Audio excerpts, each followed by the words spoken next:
អូនជាមនុស្សដែលមានកំហុសដែលអូនខំស្មោះរូបបង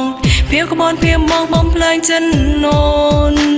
បងដឹងថារូបបងបានធ្វើខុសតែពេលនេះបងចង់សុំទោសហើយចង់ឲ្យអូនបំភ្លេចអាឌិនបើសិនគ្មានរូបអូនរូបបងដូចត្រូវសូន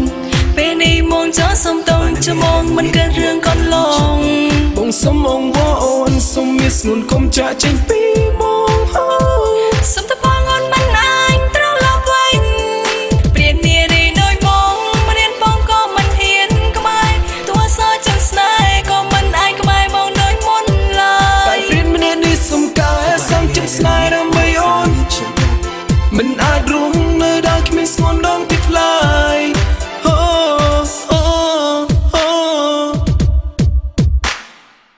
អូនជាមនុស្សដែលមានកំហុសដែលអូនខំស្មោះរូបបងភៀវក្បនភៀវមកបំភ្លើងចិនអូនបងដឹងថារូបបងបានធ្វើខុសតែពេលនេះបងចង់សុំទោសហើយចង់ឲ្យអូនបំភ្លេចអាឌិនបើសិនគ្មានរូបអូនរូបបងដូចត្រូវសូន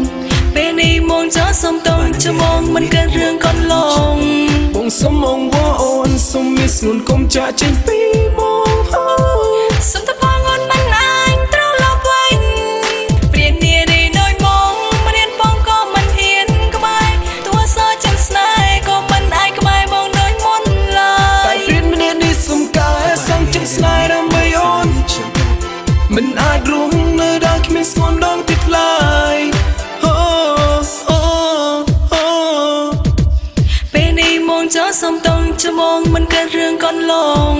បងសុំអងវអូនសុំមានស្ងួនកុំចាក់ចេញពីបង